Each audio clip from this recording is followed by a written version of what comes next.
TUFF SHIFT. Hello, world, and welcome to another episode of TUFF SHIFT, the podcast where we unpack all that goes into surviving the job and living the dream. I am your host, Sean Patrick Murtagh, and I very much am surviving the job. But barely.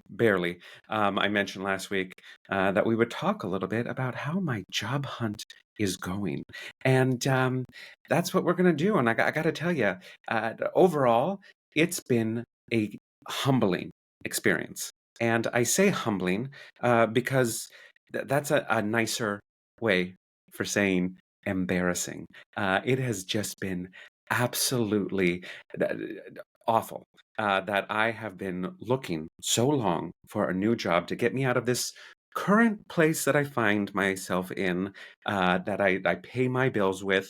And, you know, I want to get out. I wish I could just like walk out the front door and never return, but I do have bills like everyone else. And I'm not one of those people who leaves a job without having something next. Um, because, I mean, well, that just makes sense, right? So I'm enduring for as long as I can, and I am applying for jobs every single day. And I get a few bites, but not any real follow through.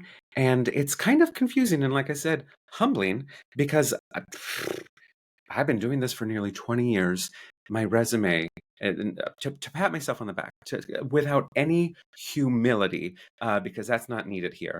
I have a very impressive resume. I have a lot of skills. I have a lot of experience. I have a lot that I bring to the table. And, you know, LA is not the same as New York. That's, obvious, plain as day fact. Like it is a completely different place, different culture, different communities, different everything. And the restaurant industry out here is different. But I don't want to over romanticize my time in New York. You know, I get a little more New York than I actually am. Um, and so, I like to tell people, in New York, give me an hour. I've had 3 jobs. I'll have 3 jobs in 1 hour just walking down the block. And on some level, that's true. It is easier to find a job in New York City. One, because it is a walkable city, which Los Angeles is not. And then you have to think also that, like, I I was there for 13 years in New York. So I had an established circle of friends in the hospitality industry. So really, after my job at Sardi's, I never really applied for a job again in New York. It was all word of mouth. I would see on Facebook, "Hey, my place is hiring. I really love working here." Or I would post or reach out to friends like, "Hey, I'm looking for something new. What do you got?" And you just find work by word of mouth. And, I go and talk to people, they see my resume, they glance it over because everything you need to know is on there. And bada bing, bada boom. That's not been my experience out here in Los Angeles. When I first got here, and I thought that I would pound the pavement and find a job that very first day, and it took me 3 weeks to find a job in LA, and it wasn't even the job that I wanted. But things move a little slower here, so I ended up having to take a job because it was the first one to offer me a job, even though it was not ideal, and I made that last. I stretched that into about 7 months until I could find something new. And the thing is that everything nowadays, not just in LA, everything is online. We're all online, and that makes sense. Everything is done virtually, which is great, except for the fact that it's easier to skim over things. It's easier to just get a bunch of people applying for jobs, um, but then it's like, well, how then do you sort through that? It's kind of like the self tapes facilitate auditioning. I don't have to go downtown. I don't have to go uptown. I don't have to go anywhere but my office and fill my self tape. But then you have all these people with self tapes, and how do you look at those? How do you sort through those and figure out which ones you want? It's overwhelming. In person is always better. But but there's no turning back. This is where we are. So I have everything you need to know about me online. I got a profile on Culinary Agents, which is kind of like a Facebook, but for hospitality. I have a profile set up for Indeed, which is an amazing resource, job hunting resource, for many industries, and restaurants are there too. So on both sites, I upload my resume with most of my job experience. I have it broken down, starting in New York, because I feel like, you know, if I can make it there, I can make it anywhere, which is, that's, I worked in New York. That's impressive. Um, and then my recent LA jobs, between the restaurant job and my catering jobs and all that experience, I have that all together. And then I duplicate that on both sites. So the PDF isn't enough. I have to create the profiles for myself, has my headshot. Here's my smiling face. And here's all my contact information. Here's my work history. Here's every single software POS device I have ever used and know how to use. Here's all the skills and that I have acquired. Here are all the abilities I have and all the responsibilities I've ever had. Everything, my education, all that, right? So then it can find jobs for you that match your qualifications. So you apply for the jobs, and the employer can see, because you've attached a PDF of your resume, you've attached a saved cover letter, letting them know who you are and what you bring to the table. And then they have access to your profile, where all of that is duplicated, right? Sounds simple. And yet, after that, you have to then, they reach back out and they're like, please go to this other website and fill out a profile there, so we can see if you're a match. If you posted a job on Indeed or Culinary Agents and you have access to everything you need to know about me, why do I have to go to another site and then duplicate that, triplicate that, all that information? Again, you have my PDF, you have everything you need to know, and yet you want more? You need more? And so it's just like, okay, so I'm going to another website, and sometimes these third party portals are like, oh, we can scan your resume and try and fill out this for you, which doesn't always work. Like, I think we are all seeing that, as amazing as technology is, there's still lots of room for improvement, and AI is not foolproof. And with my resume, it's a little harder for these systems to scan and autofill it into their portals, because I kind of like streamline my resume in a way that has all my work experience broken down like my acting resume, basically regional theater, this, that, boom, boom, boom, everything you need to know. So I have my LA experience, I have my New York experience. Below that, just to, save room on the page, because it has to be on one page. There's no two-page resumes. To save room, then I have, again, all the skill sets I've acquired, all the responsibilities I've ever had in any restaurant: cutting garnishes, opening and closing, setting up bars, breaking down bars, setting up dining rooms, breaking down dining rooms, setting up, event spaces, breaking down event spaces, setting myself up and breaking myself down. Everything you need to know. But the computer reads it and mismatches it, so it takes, job title, and it's actually the date of this one place, and then the job description is the name of the other place, and it just doesn't work. And so I'm just copying and pasting and duplicating all this information, only to get no further. Like, what, why are we doing this? I understand these portals and these websites like Indeed, for facilitating certain industries getting the right candidate. But I'm not a medical student applying for a residency. I'm not somebody, looking for a job as director of marketing. I'm not, a tech software person, to where you really do need to find the ideal candidate. This is a restaurant job, all right? And I'm not saying it's an easy job, but it's pretty low stakes. And everything you need to know, you can find on the resume that I've attached and duplicated and triplicated. So why are we going through all of this when you're not going to follow through on your end? It's not just for me, but for anyone looking for a job. It's kind of cruel and it's extremely annoying and disheartening. Now, I did have, I said I've had a few bites, but no follow through. I did have one experience recently where a restaurant reached out and said, "Hey, we received your application. Thank you so much. Um, we're going to be having like an open house type thing, open call, uh, Monday through Friday. Please stop by anytime between 2 and 4 p.m." Now, it was really difficult with my schedule that week because I have, clients, I do my bookkeeping that I had to get to, and then work. So it was like I had to get to work, and it's on a different side of LA. And even if it was on the same side, getting anywhere in LA, it takes at least an hour. So I like had to get right there, right at 2, so that way I could be seen and get to work and no problems. And I ended up going on Friday, the last day of this open call.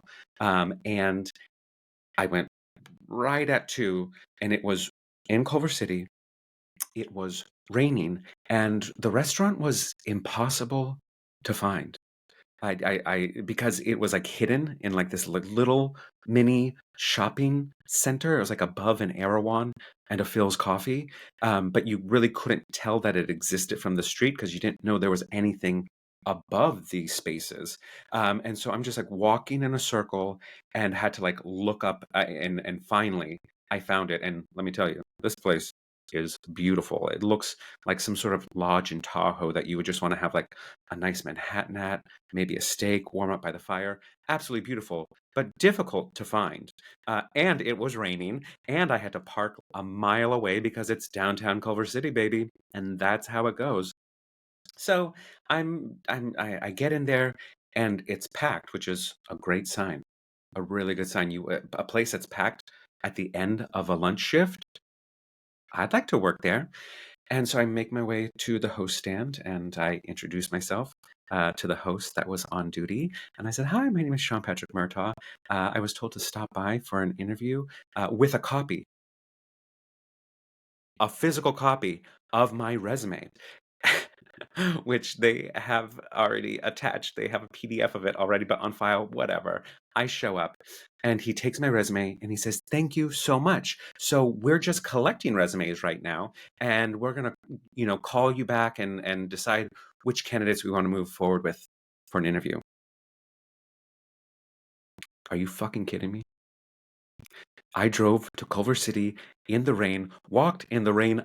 It wasn't a mile, but it was far, just to give you a physical print. I had to print this, and you have it in your email, and that's it. That's it. That is it, people. I am, like I said before, I am just ready for this podcast to not only be monetized, but to be a walk down memory lane and not an ongoing live breaking news coverage of the shit show that I am living. I can't wait until it's a walk down memory lane. Anyways, that's enough about me. You're not here for me, or just me. I hope you're here for me a little bit. But the point of the show is introducing you to the amazing people that I have crossed paths with in this industry or around it. And today's guest is no exception to that. He is. He is one of my favorite people for so many reasons. He is insanely talented. Like his voice is so rich and so deep and so soulful. You don't even know if he's singing high or low because it's just all one unified, just fully developed voice that just, I mean, it you could listen to it all day, and you can. He posts on social media. You can go to his YouTube. He is also somebody who is just hilarious. He is genuinely a funny, funny man. Dry, witty, sarcastic. The art of shade is just in his DNA. He is wonderful at that. And like I said, utterly talented. He has sung all over New York City as a member of the Gay Men's Chorus, and he has headlined all over New York City at places like the Laurie Beechman Theater, the Triad Theater, and Rise Bar, which I believe he won a singing competition there, which is no surprise. And that is the competition I went to support another friend, a mutual friend of ours. And that is when I experienced him for the first time. And I just was like, who is this human being? I want him to sing to me all day. And meeting him, I just fell even more in love with him. He's become a really lovely friend and someone that I just enjoy seeing, even though it's virtually now. But I'm grateful for that.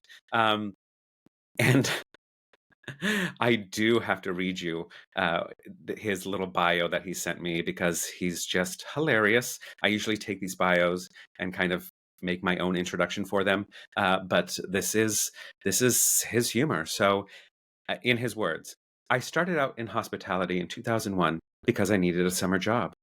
A friend and I worked together, hired on the same day.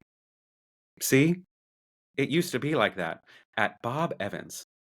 After that, it was a series of restaurants that didn't serve alcohol and catered to clientele whose average age was 106. That's me next year. When I got to New York City, my first restaurant job was in Times Square. That's rough. That's rough. Mine too. I worked there for 7 years before my foray into nice restaurants with cloth linens. And about 2.5 years ago, I hung up my hooker heels and started working in finance. Now, listen, you may have hung up your apron, but I doubt you hung up your hooker heels, baby. Please welcome to the podcast my dear and amazing friend, Noland King. And now I need to find Noland King. So we're going to just pause this. I called you a hoe. No, we're live. Perfect. I can use the word of mouth. Technology, like I said in the introduction, is wonderful but not foolproof. So after a little issue, we have Nolan here. So he doesn't know what I said about him. And we're going to just keep that between us listeners. All right. So Nolan, welcome to the show. How are you? I'm wonderful. Thank you. How are you? I'm great. I'm great. So, I always have the first two questions are always the same on this show. But with you, I want to try something a little different. My first question is uniquely for you. I've never asked anyone this on the show before. Nolan King, have you finally learned how to cook rice?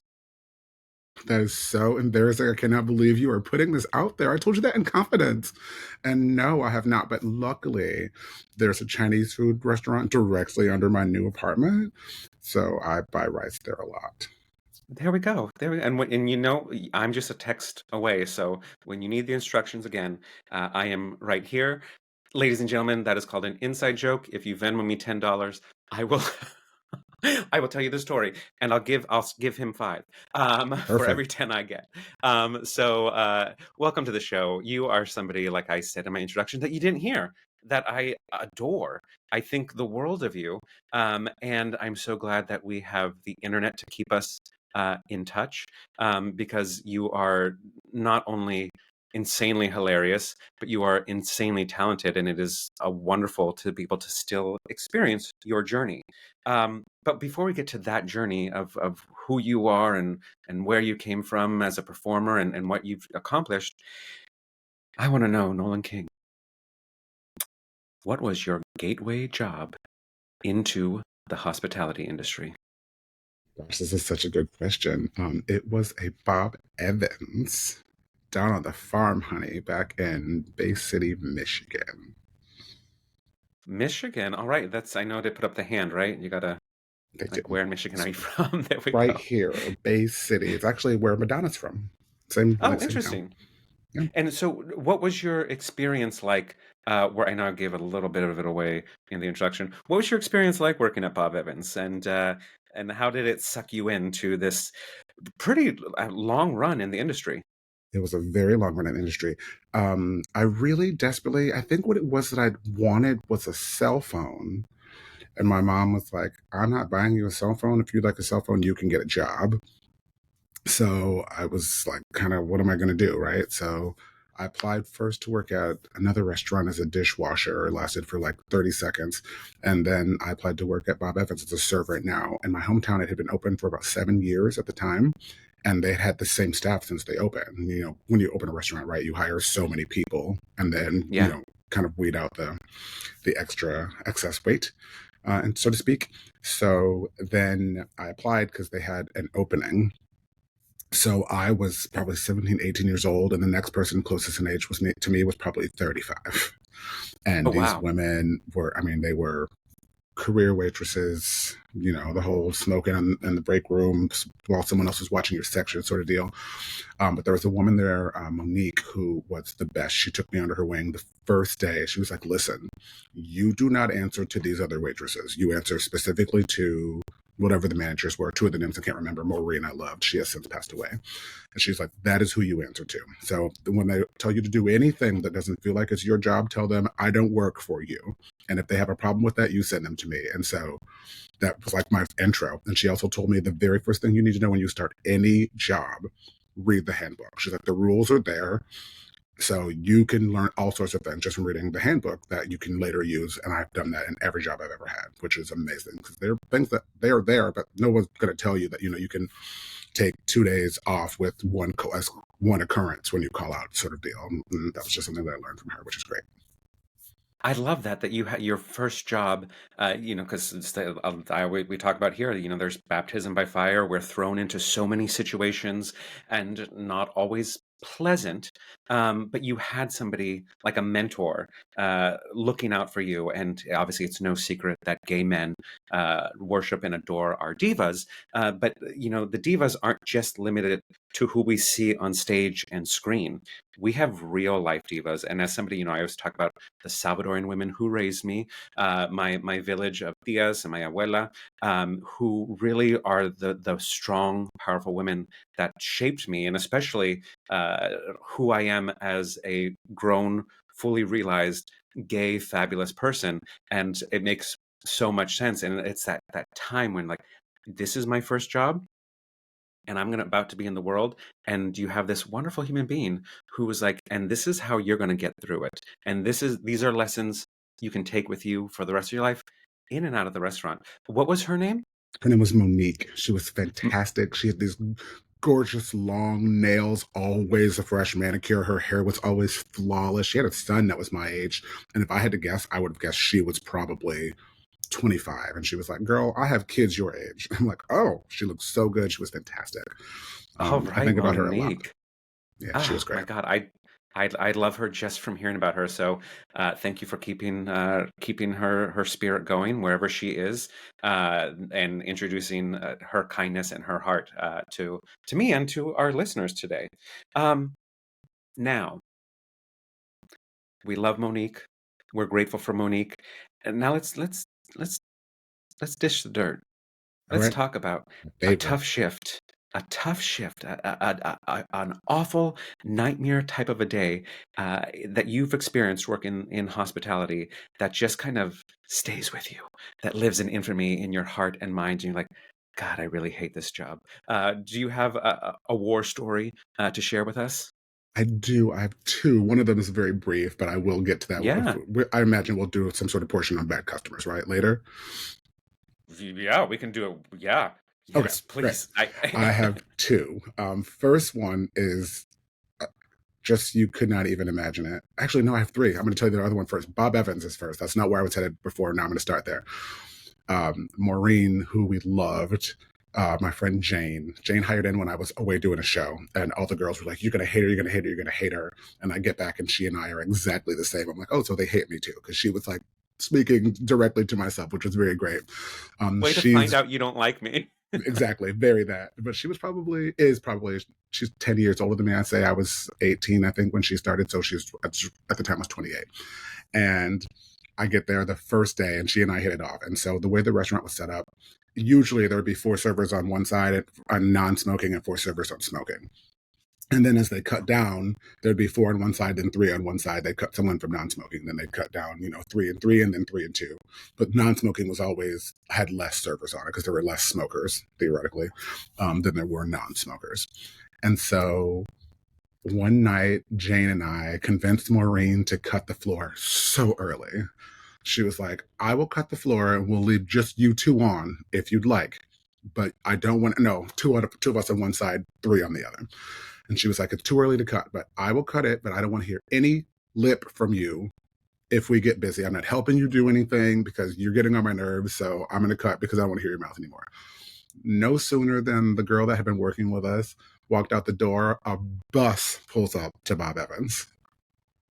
Doors pop open. They walk in. They're all, you cannot brew coffee fast enough. The soup's not hot enough. The salad dressing's not cold enough. The lettuce isn't cold enough. Like nothing was right.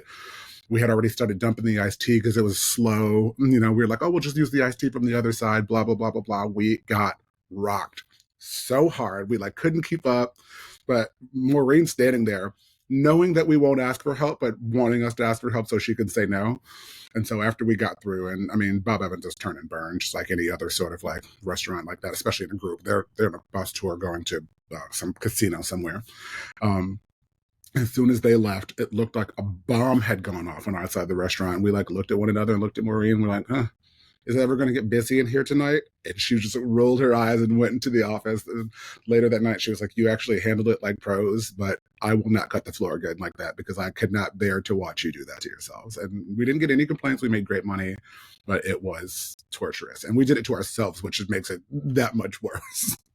Yeah. But, oh my God. So there's nothing worse than begging. It's almost like, a kid with parents, like you're begging your parent for something, your parents like, you're not gonna like it, it's gonna do this. And you're like, no, no. And so they finally let you have your way. And then it's exactly what they said. And as far as like cutting the floor, managers, I mean, are famous for not cutting the floor, and we feel like we get screwed over because like I'm not making money, or like I've not made money and I'd really like to go somewhere else and just be done because if I'm not gonna make money, like so we're constantly craving them to cut the floor for one reason or the other, and they never do because something like this might happen, and then it does happen and they're like, we're never doing this again. So like one of those things where it's like we will not complain and you handled it perfectly, but oh my God, that is horrific. And it sounds like the perfect storm. I mean, when you said can't not enough coffee, soup's not hot enough, lettuce is not cold enough, I was like, oh my God. Oh like a my God, it is perfect exactly like you said. disaster, Yeah, the average age 106. at least. We know those customers, and they're under 20% tips. And did you have a second I tough do. shift you wanted to share? I do. I worked at a restaurant in Times Square whose name I won't say, but it is based off of a film that Tom Hanks is in, and And they have light up he cups in the bar. maybe isn't the brightest character in the film, and they have light up cups in the bar, and those cups sell themselves. Poor parents come in there thinking they're going to have a good time, and they're told this kid they can't have this cup. And I'm like, don't you want your lemonade in a light up cup? And they're on the verge of a breakdown already because they've been dragging this kid around the city all day. They just waited 90 minutes to get up here and eat this food. And the second the kid starts to cry, it's game time. So it was a really easy sell, which is terrible. I would never do that now, like sell to a crying child on purpose, but I did it back then. But this particular night, the kitchen manager could be a very hard woman to deal with. She was excellent at her job, but she's also the only female in a mostly male driven industry. And all of the men in the kitchen, all of the people in the kitchen were men other than her, basically. And the prep women who worked during the day. But this is a night shift, Friday. And she keeps screaming, drop and go, drop and go, drop and go, drop and go. So the dish pit is literally, there are dishes all over the ground when you walk into the kitchen. And she's still screaming, drop and go, because the hot food is the priority, right? You have to get it out of here. And she's yelling at them to get the food out of the window faster. And the chef. And she says something like, I don't know if I can swear on here, but she called the men a Yeah. very terrible name. And then they walked out Friday night, probably 7:30 pre-theater, like 8 or 9 of them, aprons drop out the door, just like that. And there are people everywhere. And this particular restaurant at the time didn't take reservations. We're on a 2-hour wait downstairs. Everyone is hungry. Everything is going wrong. And they just leave. And then it's her in the kitchen. Now she's no longer expoing. She's on the line. All the managers have like kind of reverted themselves. So someone is now expoing the kitchen who's terrible at the job. She doesn't speak Spanish. Most of the guys on the line speak Spanish. So she's shouting in English, and then the chef is translating to Spanish, and it's just a nightmare. And it's like a horrible. But and everything, I mean, obviously it was awful. But I will say the silver lining of all this, A, I made a lot of money. And finally, when the people got their food, and B, after all that was said and done, the chef who had kept screaming, drop and go, drop and go, drop and go, got her ass over there and helped them get all the dishes up off the ground and wash them. I've never in my life seen an executive chef anywhere helping the dish pit catch up ever. And I thought that was really amazing. She was amazing. But that night was awful, absolutely terrible. Yeah, it's one of those things where like I'm grateful for this night when the money hits my bank account, but I don't ever need to experience that again. Like you kind Never. of just have to like numb yourself and be like, this will be over, which is such a weird fucking thing to think. Be like, you just have to like tell yourself like, this is not a reflection of me. This will be over. This is temporary. And it's just like the weird places we have to get our heads into just to get through this job. So that's like what I said in the introduction. This is not an easy job. It is low stakes, but it is nowhere near easy. And if anybody has a complaint about their waiter or bartender, I would like to see them do that for a day. Um, so I know about you. This is I've mentioned on the show plenty of times before that I'm a recovering or recovered uh, whore, and I was a very very very thirsty person for very long. I spent most of my New York life just utterly parched, thirsty as you can imagine, and that was something that led me to fall in love anywhere from 1 to 1 million times at any given shift. And especially when I worked in Chelsea, because there were just some beautiful men that would come in, and it just, I mean, and especially brunches, just gaggles of gays coming to the restaurant, and gay, straight, whatever. There were just some beautiful people, and you knew that I found someone attractive if I was running all your drinks to their table. Like, Not that's a how you know, like, tell. Like, where am I? like just Oh, like Sean's attracted to table Sean's, 12. oh yeah, So Sean's drooling. Someone get a mop. He's drooling over table 12. It was always when that place in Chelsea. It was always they were always in the 20s or the 30s. I'm not sure because I know you worked at that same place. We'll unpack that a little bit later. Um, but they were always there. And there was one time where this person was just, and I think it was table 28, which is like a two top that's in a corner banquette where people are seated like adjacent to the each L. other. Mm-hmm. Yeah, on the L, and it was I hated that table when straight men were sat there because whenever it was like two friends or guys on a business meeting, like, oh, we're on a date. Like, listen, Bob, nobody cares about you. Nobody thinks anything of you. You're in a gay neighborhood. But there was this young guy who he was like mid 20s. I was just barely turning. There was a time when I was closer to 30 than I am now. But he was just this beautiful specimen of a human being. So much so that I got nervous. Like it's not like we were meeting on a date. I was his waiter and I just got nervous and I was like, how do I talk to him? How do I talk to him? And so I like worked myself up to be able to go over there and speak to him. And I was just like, my name is, hi there, welcome to Sugar.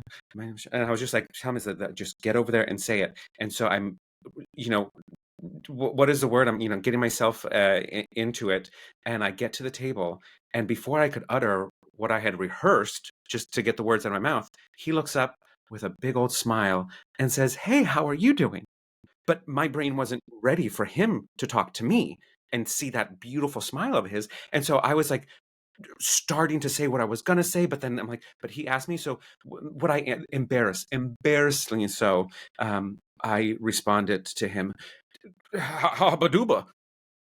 Oh, yes, of course. We just how Baduba. I will never forget that word that I made up because it was just the most embarrassing thing. And it was like, you need to see somebody about this thirst problem. Like it is affecting your life in a negative way.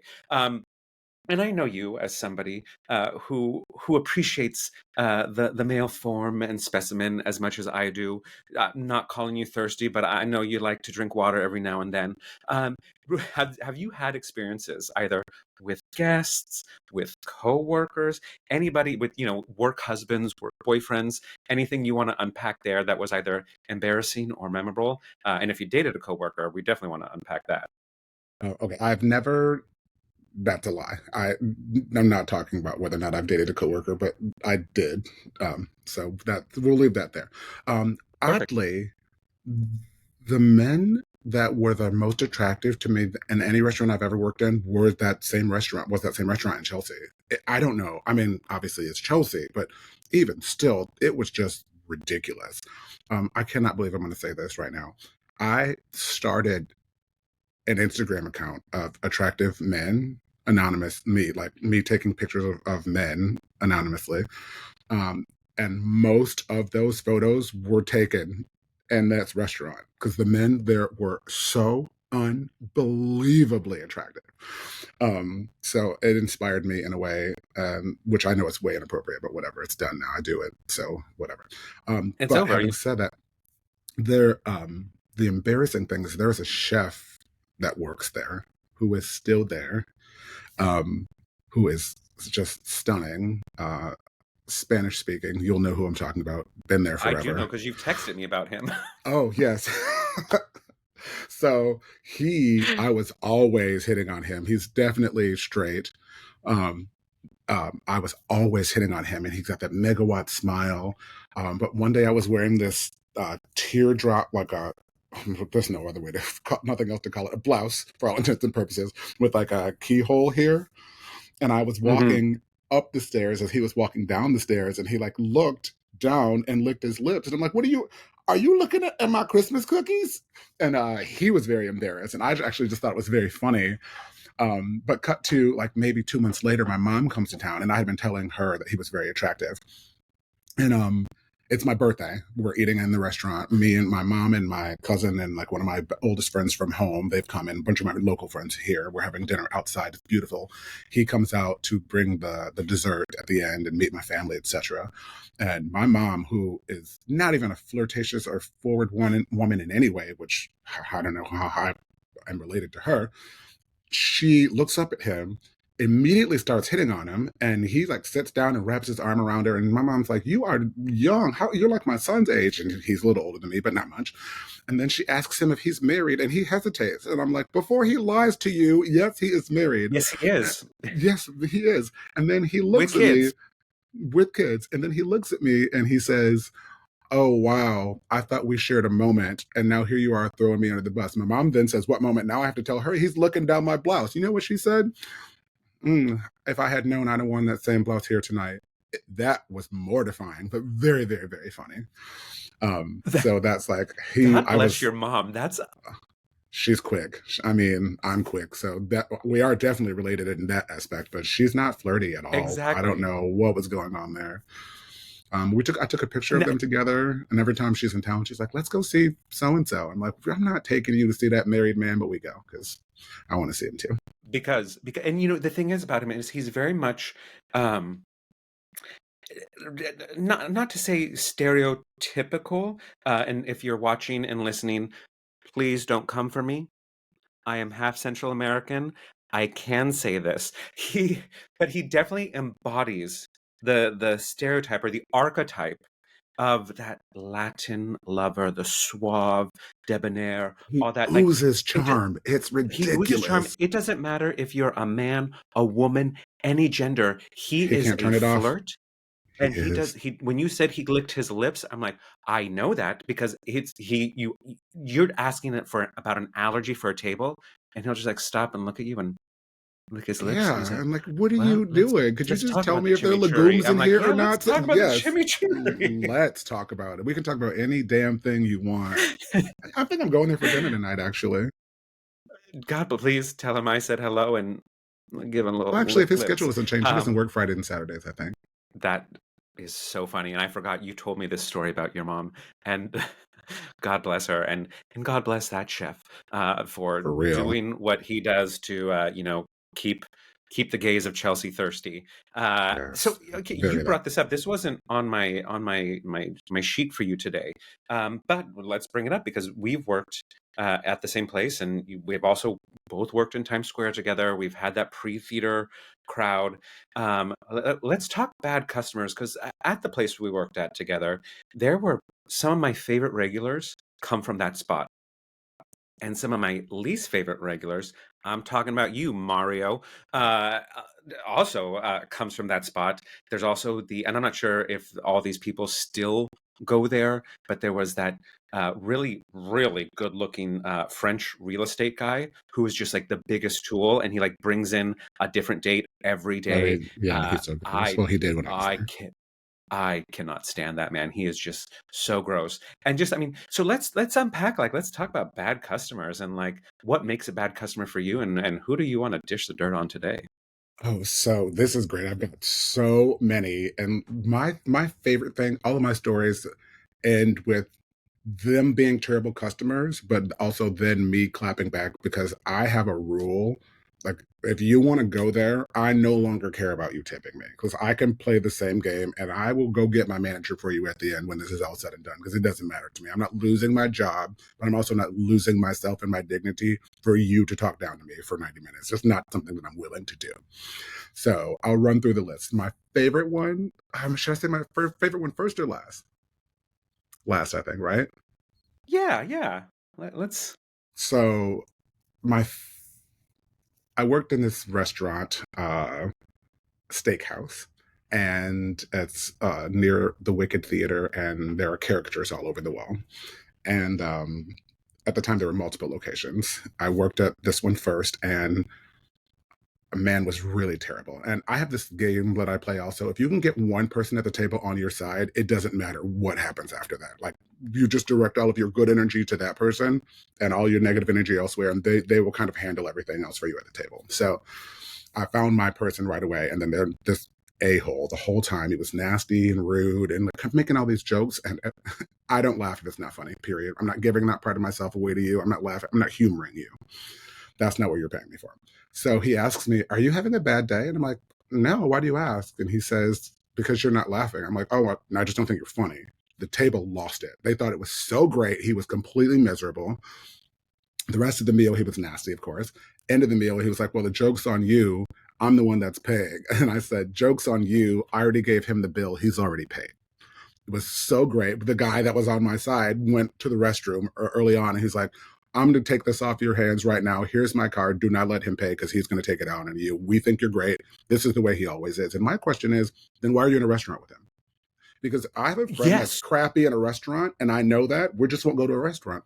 It's very simple. You can eat at my place. I can eat at your place. We can get takeout and eat in the damn park, but we're not going to a restaurant because you don't know how to act in one.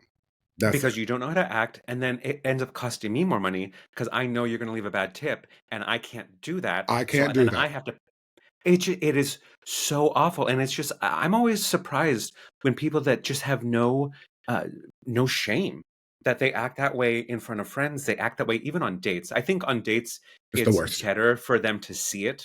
Oh, Be agreed. like this is, and so many people that I know talk about like if I will walk out on a date or there will not be another date if I see the way you treat your wait staff. Um, but it is ridiculous to just be like, are you not mortified by you think your friends think you're funny? You think your coworkers? Like this is embarrassing. This is ammunition for them to use against you later. It's Yes. yeah, and also there is that thing like if I've already set up aside, if I've already, mentally moved funds around to make up for the fact that you're going to give me a shitty tip, then try it. And you want to know my name? My name is Sean Patrick Murtagh. Please leave a review. I wish you would. I wish you would. Please do. I'm like, it's Noland with a D at the end. Yeah.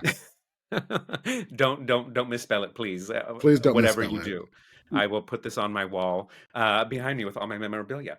Lovely. So that's amazing. And just yeah, people be better, be Be better. better. So do you have another bad customer I have two or more real quick though. Uh, don't worry about quick? Same restaurant, name, different location, also still in New York, but this one is in Tribeca. They are the worst guests I've ever encountered in my life.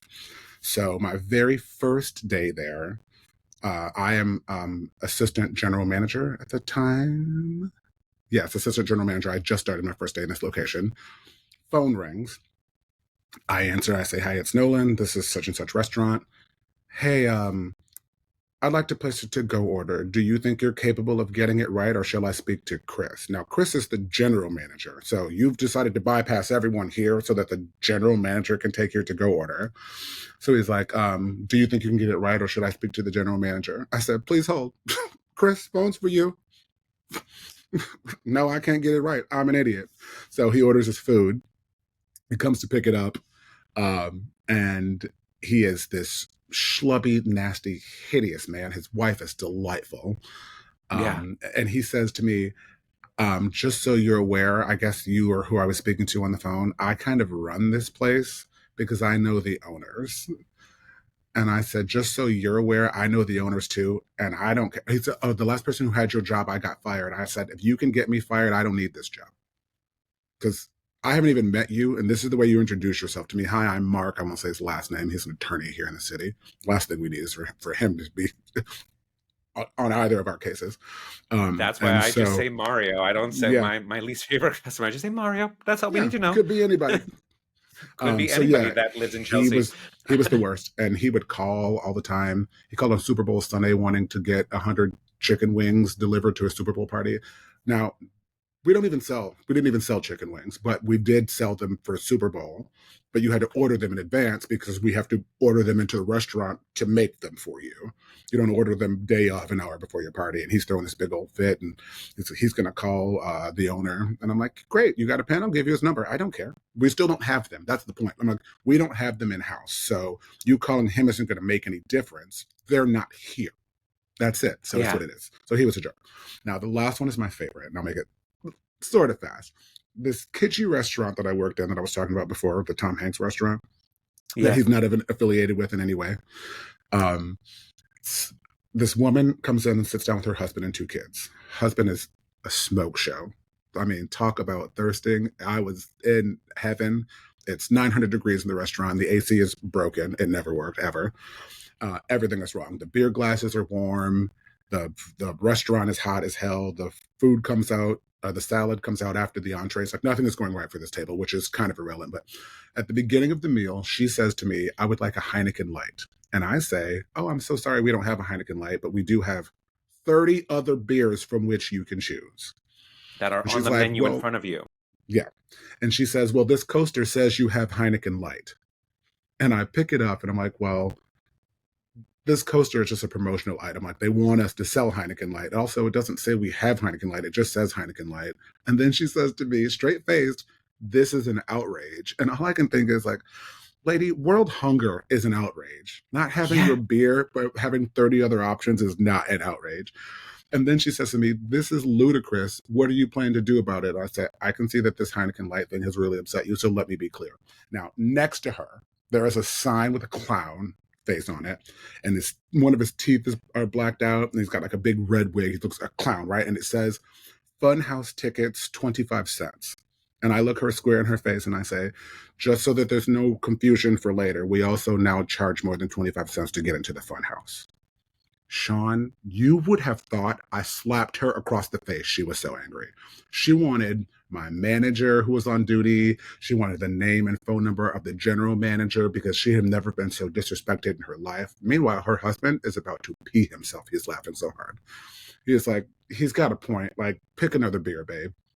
And the second I knew Yeah. I had him on my side, I played it up to the kids. I gave them those overpriced light up cups on my dime at that point. "Here you go, kids, take them home." And the husband, I loved up on them the entire time and just completely acted like she wasn't even sitting there.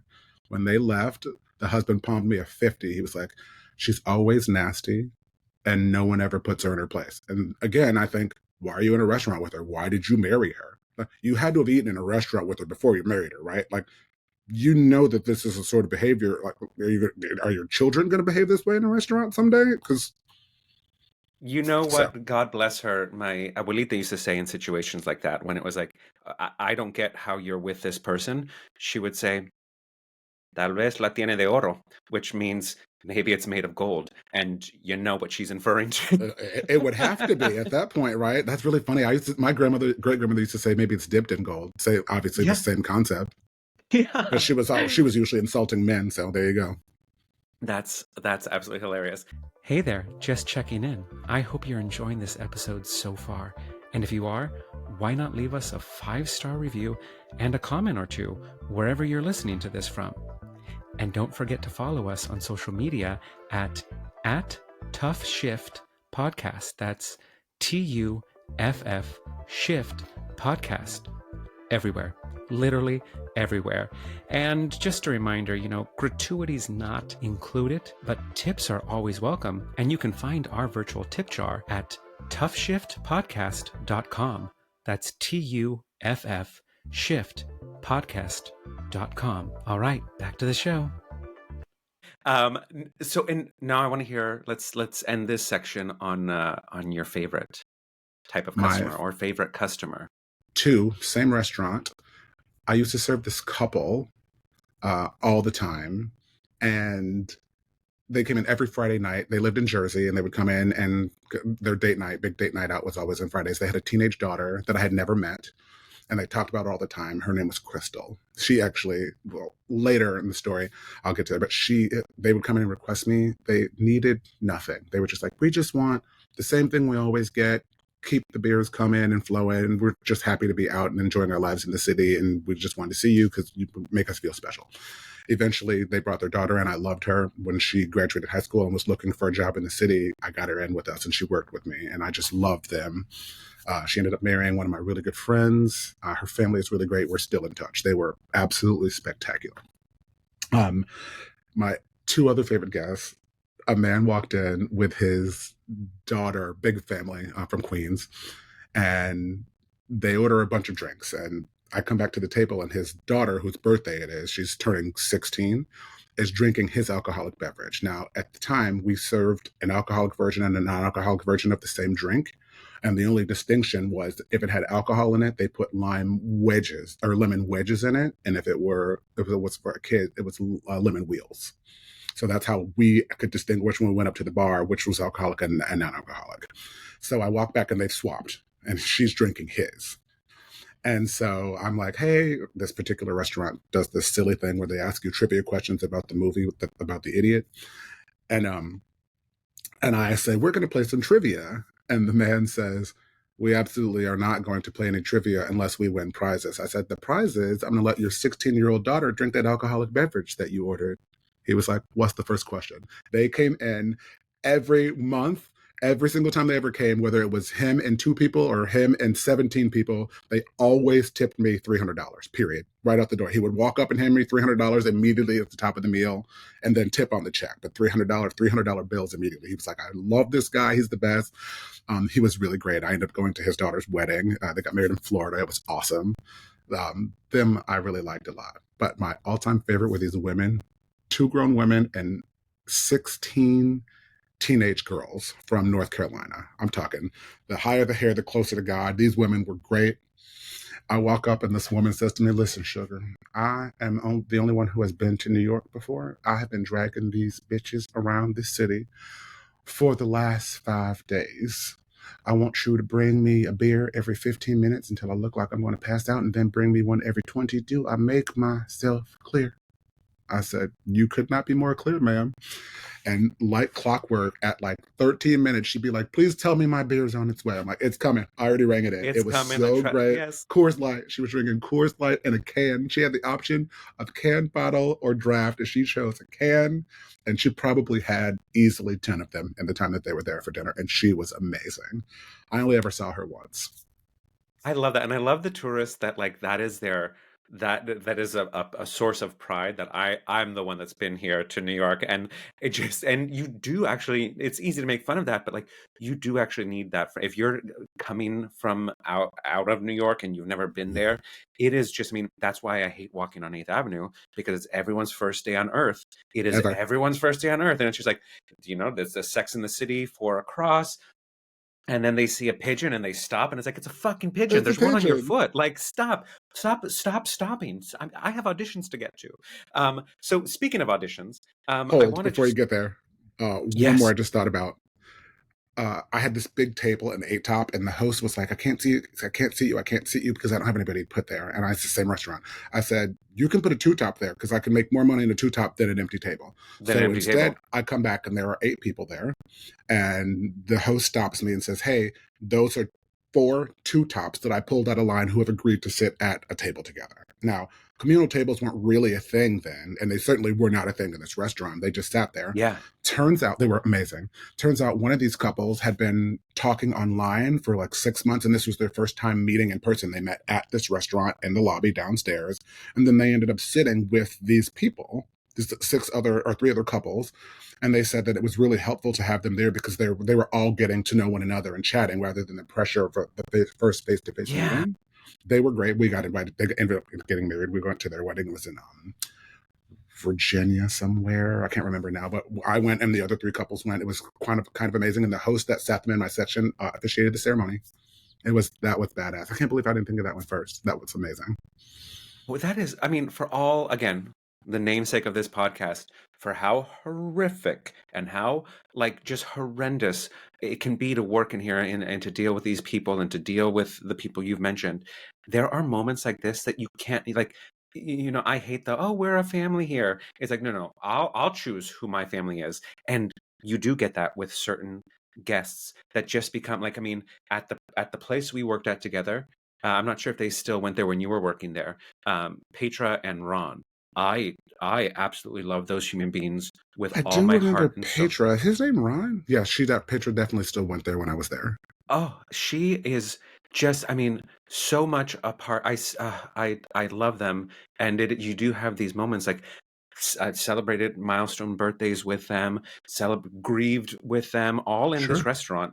It Yeah, just, I absolutely. mean, there are some moments that really bring the humanity to this industry. Um, but I do want to transition us over to the other part of this podcast, which is the artists that keep this industry going, that keep the hold the walls up.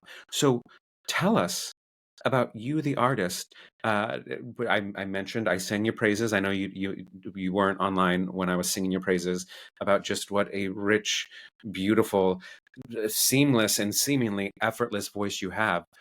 Where where did that voice come from, and where did that artist come from? Uh, the boys. So my mom is one of 16. My dad also has a ton of siblings. I don't know how many actually, because illegitimate. Anyhow, everyone on both sides of the family, pretty good singers. I would say I'm closer to the bottom of the talent pool in terms of singing, except my mother. She can't sing a lick, none, like not a note, can't match pitch, can't anything. Um, and so I mean, I grew up singing. I sang with my family. I still sing with my family. We're always singing. Singing in church, obviously, was a Yeah. huge part of my upbringing. So a lot of my tone is that stuff. Like, obviously, I sound like this because I sound like this, but I sing like this because growing up in black church, you I mean, if your bass doesn't matter because they need you to sing this note, and so you're a tenor because that's what's on the page, and you don't have any idea like what notes you should and shouldn't be even attempting or how you're getting there. So that's how I honed my voice first, and then I joined a school chorus choir, and I was in seventh grade, and there were no men in the seventh grade choir, so the choir teacher put me in the eighth grade choir because there were boys in Mm. that choir. And I mean, I won't say she taught me everything I know because obviously I've studied at length since then with various voice teachers in schools and college, etc. But she still my go to. I look to her a lot still for lessons. She's also one of these people that never stops learning about music. She's like, I remember when I taught you this. Now this is what I think instead, based on what I've been reading for the last 5 years, and this is what I'm trying now, and I can really feel a difference. That's sort of like connecting, your chest to your head with, and all these things. I'll still reach out to her if someone says to me, "Hey, I would love you to sing this aria. Can you do this? And like at this point, yeah, I know whether I can or can't by listening to it, right? But I still reach out to her. I'm like, do you know this song? Do you think I can sing this? And she's like, when are these calls going to stop coming? And not in a I want you to stop calling me sort of way, just in like a trust your instrument. You know the answer to this question. You don't need me to tell you that you can sing this song or Yeah. that sort of thing. So and then of course you learn tips and tricks. And at the end of the day, you also just learn your own voice. You know what works for you. Some people can't have dairy or can't have alcohol. Like you learn and you hone and you pay attention and you're like, well, I shouldn't have maybe had that because then it was harder for me to get through that song than it was before I had this. So in the future, I won't do that to myself before I have to sing a high B or whatever. And so that's just working on it a lot and not nearly enough. I think these people like sort of Tori Kelly's and Jessie J's, these sort of artists, I think they literally never stop singing. The precision is just unreal and I don't have it. And I work very hard. I don't sing nonstop. I do, but not to work. Just I sing because I'm humming whatever's playing on the radio or that sort of thing. But I think that they are like always working, and I've always wanted to be one of those artists. So I think just that's how I got there.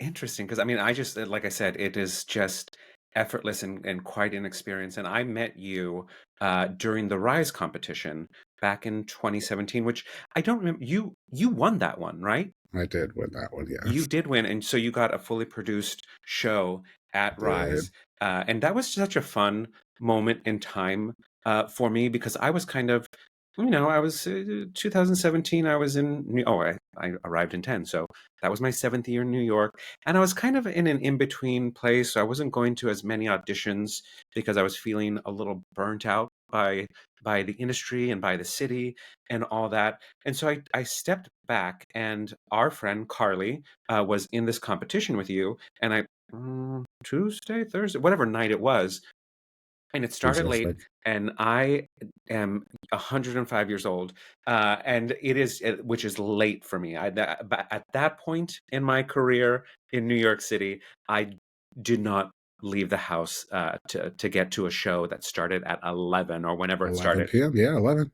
It was 11. crazy. So But there was a ridiculous amount of talent in that group, and so I was having this like crisis in New York, and that competition, as weird as it sounds, and this is the healing power of community and the healing power of music, but just witnessing, it was difficult every week because everyone was so good. Nolan without the D, Munya, who is just an incredible voice. Carly, there was just Freddie Cosmo was in the Lee competition. Cosmo There was in was competition. there were N- so many phenomenal people. Nico Starr, Yeah, sexy just as hell, so and a voice like butter. Goodness. indeed. And was Yaz playing? Yaz was the Yeah, music it was director. mostly tracks. Yaz There we played go. on the live nights, but it was supposed to be tracks mostly. There we go. It was such a great experience. How did you stumble your way into the nightlife scene, which you have for the listeners, if he doesn't say about himself, he has become a fixture. And you know that if you see him at an open mic, at a lineup, wherever, you're in for a good night of music because he runs in a good company and he is sought after by so many respected people. How did you find yourself in this world singing at nearly midnight? So so in general, years ago, a friend and I, Nathan, who is now a pretty popular drag queen here in the city, Holly Box Springs.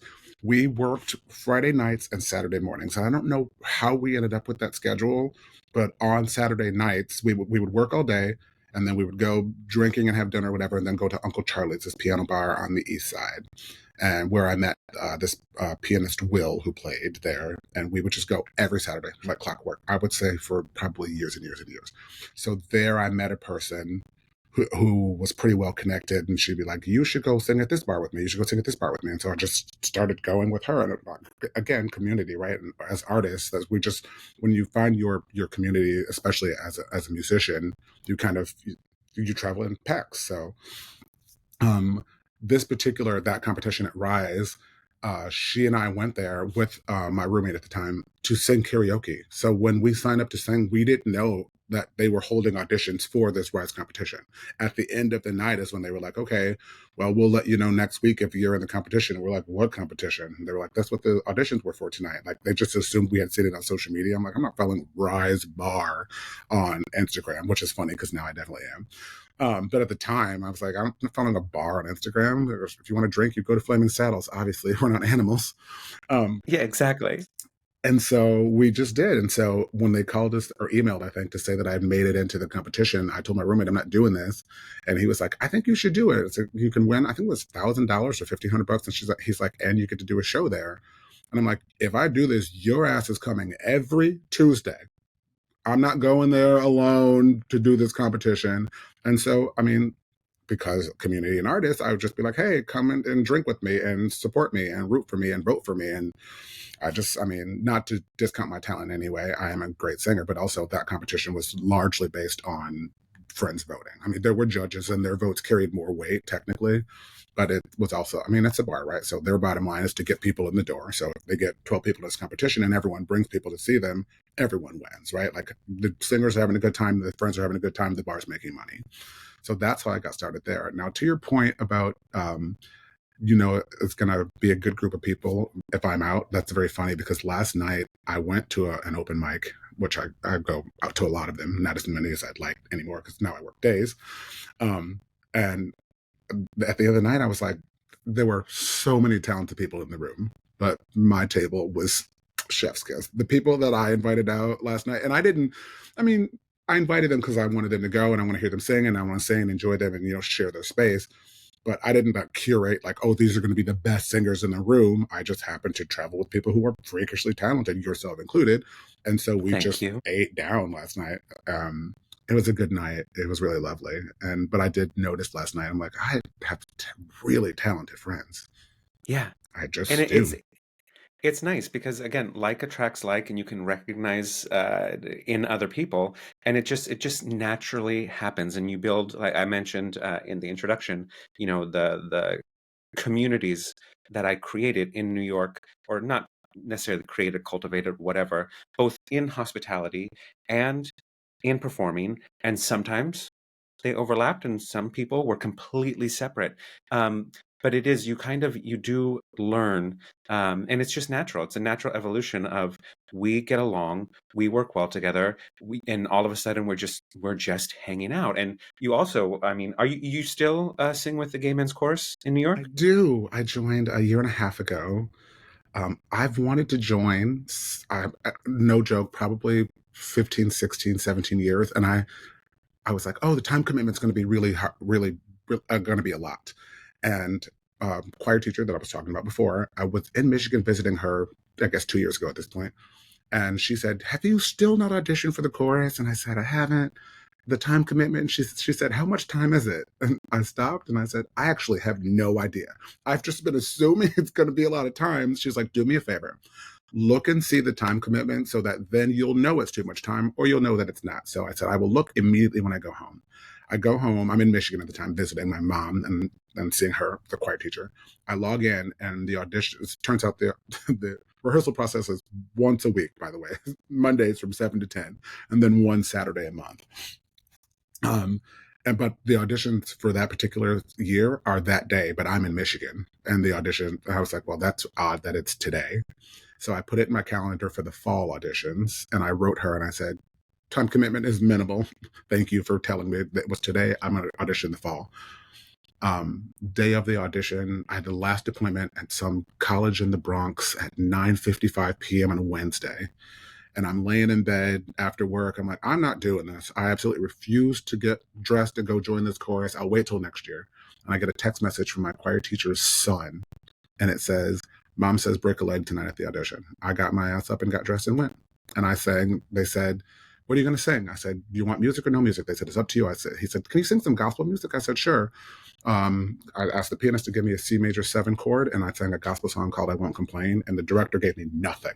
Like, I was like, oh, okay, great. I leave, and then I get an email the next day saying that I'm in.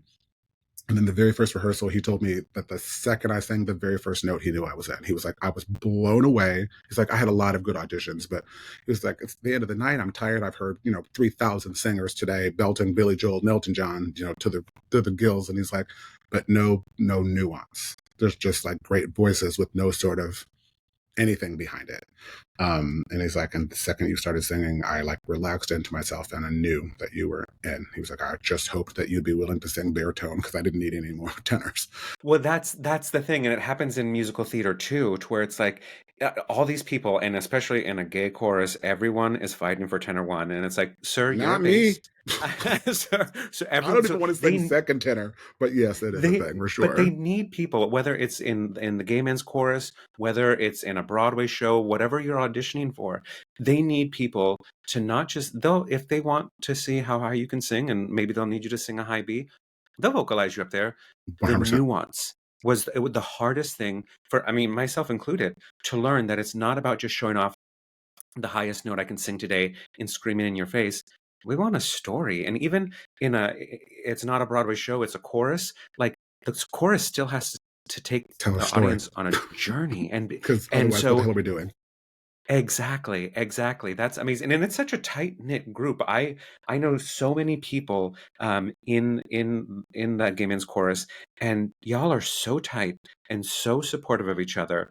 It's amazing, and I'm so glad that you have this opportunity to keep creating art. Now, is there still solo artist stuff that you do? Because I know, again, like I've mentioned, you headlined the Beachmen, you headlined the Triad, you won the Oh, Rise the competition. triad. Are Oh, is there gonna be like a Love on the Rocks part 2? Like, are you gonna be coming back? gosh, I love you for that. Love in the Rocks, the Oh, I do first deep dives. I do deep iteration dives. was January 2014. That was 11 years ago, the first time I did my own show. I was just telling this story recently. It's so, the first one, the first time you do your own show, you don't realize how hard it is. And I don't mean like the putting the show together, which is also hard. I mean the being on stage part, right? Because now you're not playing a character. You're out there raw and exposed, and it's just your own work. You chose the music or wrote the music, or whatever it is, and it's your dialogue and your things. And mine was about love, like familial love, romantic love, friendship love, all of it across the gamut, which is not something that I talk about. And I was waiting backstage, and I said, oh my god, I can't do this. And my backup singers were like, okay. And I was like, I'm super nervous, and I don't get nervous to go and sing. And they were like, I'm like, I feel like I'm gonna be ill. And they're like, who should you call? Should you call your mom? Which made me laugh because my mom is a lot of things, but she'd have been like, you picked a hell of a time to decide you can't do it, kid. There are people here. Like, get out there and sing. Like, there's no, it's all about tough love from her, Yeah, especially in that circumstance, right? I mean, if I need her to coddle me, she can, but she was like, no. yeah. I am in the process of working on kind of 3 shows right now, solo shows, I guess. Um, one of them is very near and dear to me, and this will make sense to you. I have been wanting to do a Luther Vandross show for years. Mm. The problem is I can sing all of his catalog fairly easily on their own. Singing his music and sustaining that sort of mixy FGA stuff that he does up top for 60 minutes is rough. It is so rough. And I'm one of these girls, I don't really want to lower it. And I know a half step would make a big difference in terms of like, it would be easier for me to sing and it's not like compromising the music or like anything like that. But I feel deeply that I personally feel that I should sing it in his key. So I'm struggling with that. But um, Can I I am offer hope, something real quick? of course, So absolutely. when I did my Mario Alonso show, and I had not gone to the dark side yet of admitting that I was a tenor. I was so I'm a lyric baritone, and but then at the same time, so I'm like I wasn't admitting that I was a tenor, and I didn't want to sing things in a way that sounded like boy soprano in my head, but don't sound like boy soprano on the outside. I just wasn't getting it. But then I was also like, I have to sing this. This is Mario Lanza. I have to sing it in his key. And then when my voice teacher uh, finally convinced me not to accept the tenor heard yet, but to just like the most important thing is that you do justice to the song and the artist, not singing on. I talk about it on here too, like not singing on pride. So when I lowered "Be My Love," Nobody in the audience knows. They all thought it was a high C because nobody cares. They just want to hear you sing. So if it's about lowering the key, do what you need to do, because trust me, the Luther essence that lives in your voice and your soul, people need to. I mean, I still miss the man. If I put him on Spotify, I cry. I am still mourning that loss. And how many years has it been? So please do all the audiences a favor, and let's get that show there. And perfectly, you've built your community. Like, you already have a sold out show because the Gay Men's Choir shows up, and so many people in your life show up. So that's I would love for you to do that show. um I needed that from you, actually. It is ego, which is crazy. I mean, not crazy because we all have them, and I know that mine is prevalent. It's just interesting to hear you say it that way. Not that you said ego, but that's what you're talking about, right? Like, put the ego aside and serve the text because that's what's more important. yeah, Huh. yeah. I thank you for that. That was amazing. Also, Kelly Clarkson says that there's this interview with her, and she's reading questions from teenage girls, I imagine, and they ask her how she manages to sing her concerts when all of her music is so high and belty and blah blah blah blah. And she literally is like, "Oh, I lower the key." Yeah, she's like, sometimes a step, sometimes a half step, sometimes a full step, sometimes a step and a half. The audience will never know the difference to begin with, and if they do, screw them. If they think that they can sing 8 shows a week or 7 shows a week and whatever, and that key, more power to them. But like, she's like, I lower it. She's like, if I feel great, I sing it where it's written. If I don't feel great, I lower it. End of story. No question. Next question or whatever. And I'm like, huh. And I think that was really important for her as an artist to admit that, right? Because she could have been like, oh, I make it work. I take care of myself. I drink a lot of water and eat green vegetables and make sure I get 8 hours of sleep. But she's like, no, girl, lower it. That's it. There's no big Yeah, secret there. But dude, that's just very the her. path of least resistance yields the best rewards. Like, it literally, I mean, even Freddie Mercury, whatever he recorded throughout his entire career, he sang down a third live, every song. A That is something I third. learned. That is something I learned from Huh. Carly. Like, he consistently, whatever he recorded, he always sang down a third, Well, yeah, you pretty can do it in much the every studio. time. You get to do it, what, And twice, 3 times? yeah, and especially, like, with the arenas and the amplifications and the energy that comes up to your throat, it's ridiculous. Now we are getting closer to that point. I don't mind going on with you, but I do want to make sure that we come back to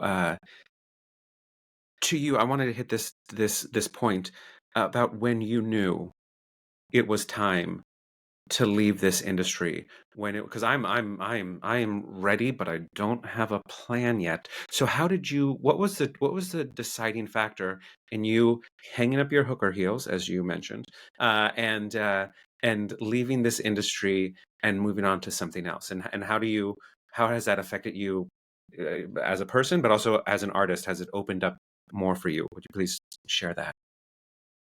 COVID, I think, made gave me a lot of time, all about a lot of time to think. I think that's kind of when I knew, seeing what my friends who were artists, working artists at the time, were going through in terms of money and health insurance and all of these things. I thought, why am I still doing this to myself? And that's just kind of when I don't know that I made a conscious decision to like walk, but I think that's when I was kind of like, oh yeah, this isn't. I don't want to do this. I didn't want to.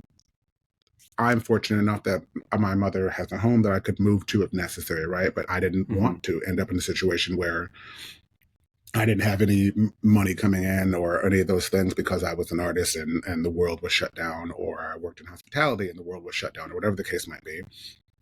I wanted more stability. And the decision that I made immediately after that was that I wanted my next job to be flexible. I'm tired of missing holidays and weddings and things that matter to me because I have to work in a restaurant. And when you Hmm. work in hospitality, the times that you want to go celebrate with your family holidays are when the restaurants are the busiest, because there are also people in New York that need to eat and they are here on their vacation. They want to celebrate their holidays. And I think that I was just kind of like, this is what I need to do. The artist in me suffered in silence for a while, but then the noise got louder and louder, like that I needed to be creating something and doing something. Around the same time that I was thinking about the chorus, and then I had a friend who was really instrumental in reminding me that I needed to be creating art, even if no one was hearing it. Like, write something, sing something, even if you're doing it for you. He's like, you don't have the spark for singing anymore. He's like, you don't talk about karaoke or open mics or any of these things. Do that, audition for the chorus. And oddly, audition for the chorus has been great for me in so many ways. And I have had so many separate gigs since joining the chorus that I probably wouldn't have got were it not for the chorus. Not to say that the New York Gay Men's Chorus is going, but if someone in the chorus is hiring me to go and sing at this, or someone has been hired, they've been hired to go and sing at something and said, hey, bring some people to come sing with you. And most of these gigs, I'm making good money. I last night had a gig where I was paid the most I've ever been paid to sing anything. I sang one song, and then I sang harmony to the end of another song, and they paid me a lot of money. And that gets through someone that I met in the chorus. So I do feel much more fulfilled now, but it was very, very hard because as an artist, you want to create something. And I work mostly from home now, or if I go to an office, it's not the same. And it's not even, I mean, working in restaurants, you have that sort of dynamic where all we kind of talk about in restaurants is sex and booze and drugs. And you can't do that in an office. The office is so quiet. And if I spoke that way to pretty much anyone, I could be out of a job immediately. So yeah,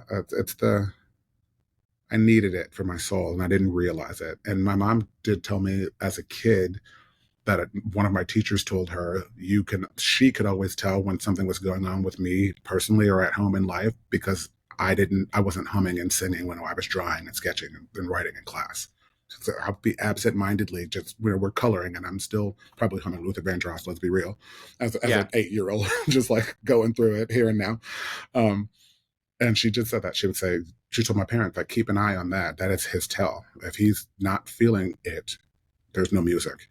And a friend later in life pointed it out to me too. He's like, I could tell you were going through something. So we would go out, he'd have some drinks. He'd be like, I could tell you're going through something. I haven't heard you sing it in weeks. So you want to talk about it? And sometimes the weird thing is sometimes you don't even know, right?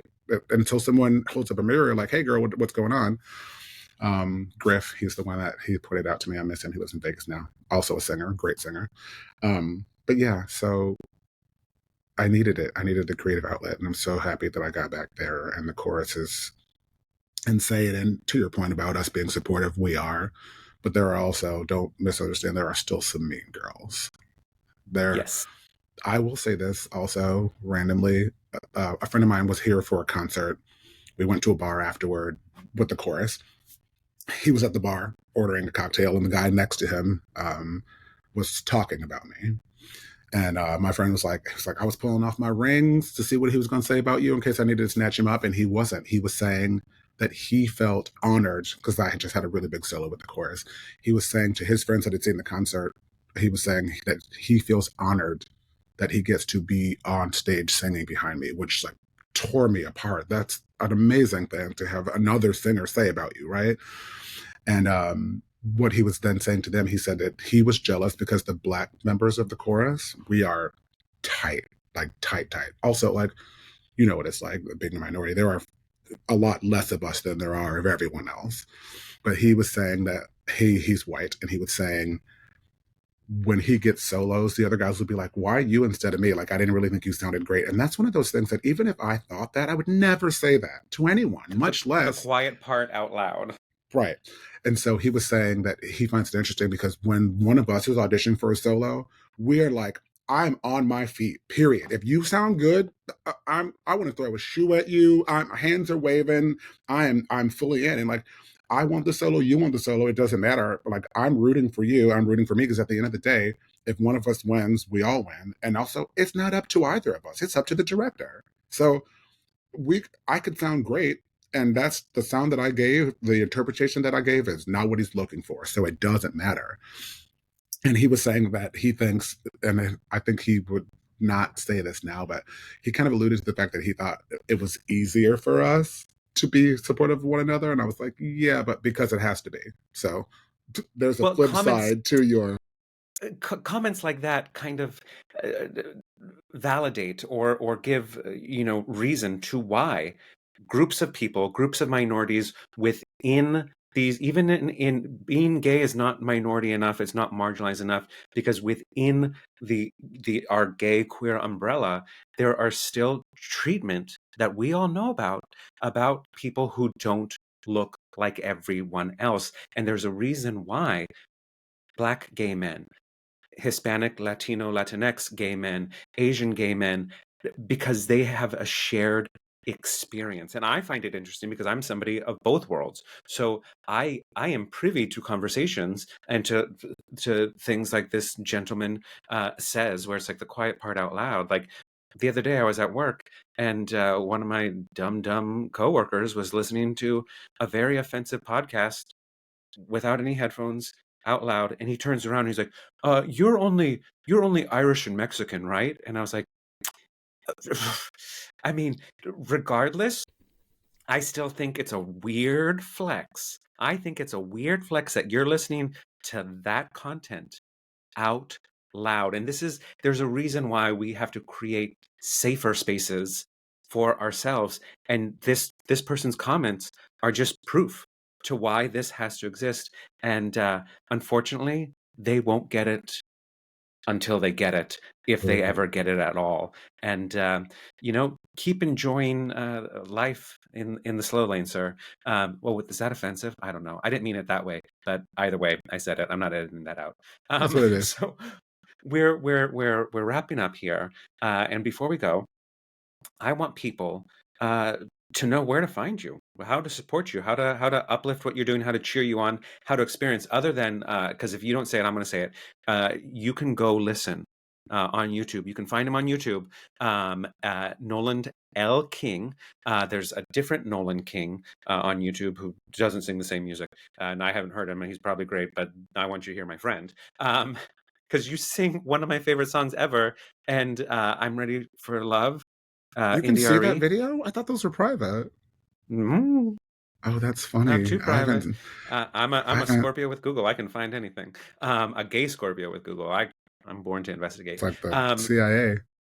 Exactly. So, where can people find and support you?